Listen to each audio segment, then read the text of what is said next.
to Todd Benacki with KZIM.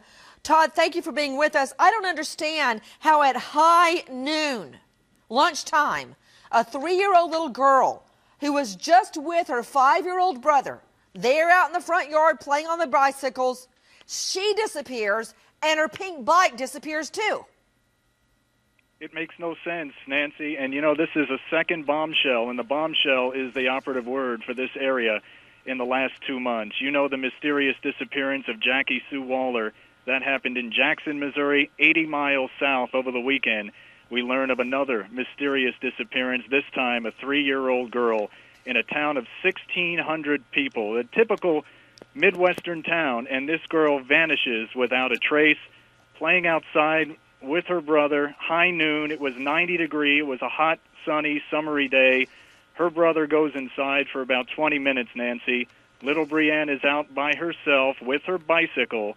He comes back. He's looking for her, and she's gone without a trace. It's just as if a Midwest tornado came down her street and swept her and her bicycle away. Everyone, we are live there in Missouri. We're taking your calls. Todd Benacki joining us from KZIM. Take a look at this 3-year-old little girl. She, of course, is dressed in pink and purple, her favorite colors. She's with her 5-year-old brother. Mommy and Daddy are home inside. Everything's fine. They go back out.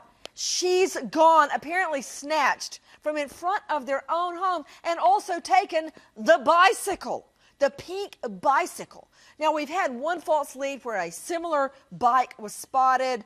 Cops showed up. It wasn't her bicycle, according to her family. It just looked like it.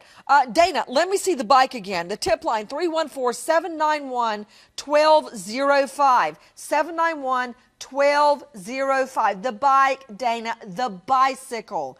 Age 3, Zenith, Missouri.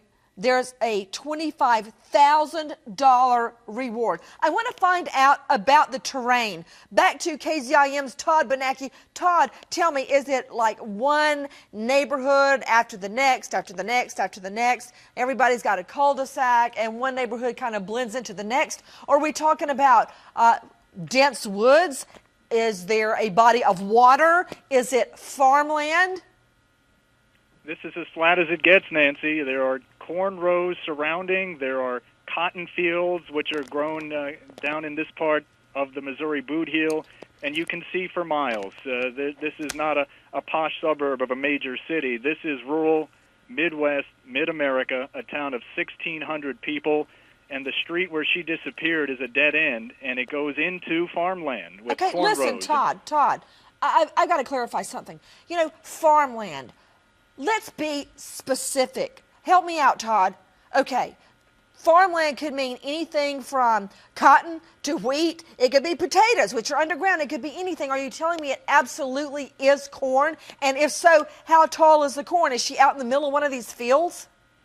That we don't know. We know there are cotton and corn fields that surround her street. If she got disoriented, if she got lost and is missing her family somewhere in the middle of these farm fields, at this point, police are looking and scouring for any clues.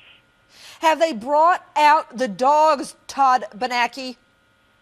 The dogs are out, the planes are out, the helicopters are out, everybody and anything. 200 people, Nancy, this weekend, including her family and nearby friends, helped in a massive search effort. They brought everything out with no trace. It's, again, a mystery to everybody. Joining me right now is a special guest and a special agent in charge with the FBI, Dennis Baker. Agent, thank you for being with us. What can you tell me about the search, Dennis?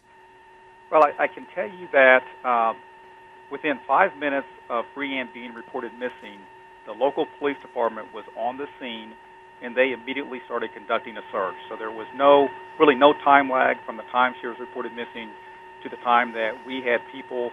Police department had people there looking for her physically. So if she was lost, then they responded pretty quickly. Okay, but here's my concern. With me is Dennis Baker, the FBI special agent in charge. Within 5 minutes after she was reported missing, the cops are there. But how long was it from the time the 5-year-old brother comes in from playing outside till when they find out she's gone? How many minutes passed then? Well, Nancy, that was about 30 minutes. So we're now approaching 35 minutes, and that is an estimate. They don't really know how long. They can't pinpoint how long from the time he came in to the time he left. Now, let me ask you this. With me is Dennis Baker from the FBI. He's a special agent in charge. Dennis, I understand that there are registered sex offenders in the area. Have they been tracked down and questioned? Yes, that's in progress, and that's a typical response to a situation like this where we automatically do those interviews.